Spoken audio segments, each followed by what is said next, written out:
अस्सलाम वालेकुम नाज़रीन, दरिया न्यूज़ के प्रोग्राम अवामी आवाज़ में मां आवां जो मेज़बान जावेद खोसो। नाज़रीन, असां जेके शहर जा जेके मसला हूंदा आहिनि उन्हनि ते असां पंहिंजो आवाज़ उथारींदा रहंदा आहियूं ऐं अवां खे अपडेट कंदा रहंदा आहियूं ऐं मज़लूमनि जो आवाज़ बणंदा रहंदा आहियूं। अॼु असां हिन मौजूदु आहियूं कश्मीर जे 109 RD थाणे जे हद में, जिते हिकु नौजवान खे 109 RD पुलिस खंभे गुम करे छॾियो आहे। अॼु उनखे 9 ॾींहं थी विया आहिनि, उन्हनि जा वारिस परेशान आहिनि ऐं उन्हनि जे वारसनि जो चवणु आहे त 109 RD पुलिस जेका आहे उहा हिकिड़े बासर जी जेका आहे विंगार वहंदे नौजवान खे खणी गुम करे छॾियो आहे ऐं उहो चए थो तव्हां वॾेरे सां वेही करे उनखे ज़मीन जेका आहे उहा बासर जेको ॿुधाइनि था पिया त उन जे हवाले कयो। हिते असां सां गॾु उन्हनि जा वारिस मौजूदु आहिनि। अचो त उन्हनि सां ॻाल्हि ॿोल कयूं त उन्हनि जो छा चवणु आहे। वॾा तव्हां छा मसइलो आहे, तव्हां केर खे खणी पुलिस? केस असांजे अहमद नवाज़ जखराणी SHO मां जो भाइटो खणी विया आहिनि पुल तां वरी मौजली। उनखे पैसा बि हुया काफ़ी 2-2.5 लाख, उहे बि खोरे विया, अञा ताईं लापता आहे, नथा ॾियनि। महिरबानी करे इंसाफ़ कंदा। तव्हां पंहिंजो छा चवंदा? SHO छा थो चवे? SHO चयो त हाणे मां भागे खे ठाहींदो तव्हां फ़ैसिलो, मूंखे 80,000 ॾियो, उनखे मां तव्हांखे फ़ैसिलो कढी ॾींदुमि।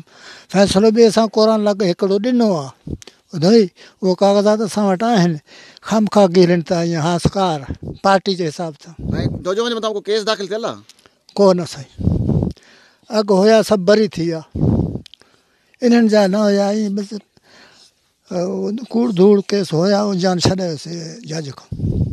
छा मुतालबो आहे तव्हां नौजवान खे खणी विया? असांजो सौट असीं मोजली मलीरा पुल खां वियो, उते SHO अहमद नवाज़ ऐं सिपाही खंभे विया 109 RD, हिकु RD। वरी बाद में उन्हनि फ़ोन कयो, चइनि की बाबा हाणे तव्हांजो छोकिरो असां छॾंदासीं, 80,000 असांखे पैसा ॾियो ऐं पुलिस वांगार ते वहे थो, हर ॻाल्हि वांगार ते। हिकिड़ो असांजो फ़ैसिलो थियल आहे सालार जखाणी सां, हिकिड़ो फ़ैसिलो थी करे क़ुर जो मथां थी वियो, वरी पुलिस उनखां ठीको जो हिसाब में पैसा वठी करे वांगार में वहे थो।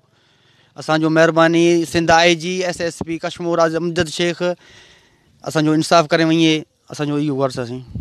त मौजली जखराणी सुबुह खां वञे पियो बख्शापुर शहर, त इम्तियाज़ जखराणी इनखे गिरफ़्तार कयो आहे। त फ़ोन करे SHO अहमद नवाज़ जखराणी खे कॉल करे उन खे ॾेई छॾियईं त 109 RD खणी वियो। त SHO जेका बाक़ाइदे रिकॉर्डिंग असां वटि मौजूदु आहिनि, त उहा तव्हां वटि बि पेश कयासीं। असां जेका इम्तियाज़ वटि जा रिकॉर्डिंग आहिनि उहा बि असां पेश कयासीं।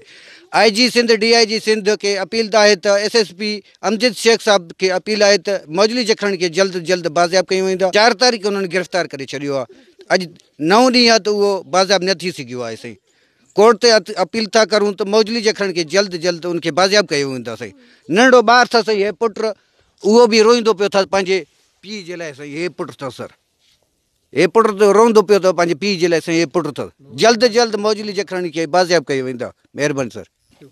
तव्हां छा मसइलो आहे? असांजे साईं मसइलो इहो आहे, भाउ खे गिरफ़्तार मौजली खे करे विया मलीरा पुल ते खणी विया आहिनि। उते हाणे माण्हू नापता थियल आहे। उते असां IG साहब खे अपील था करूं, MP खे असां अपील था करूं, जज साहब खे असां अपील कयूं त बाज़ियाब कराए।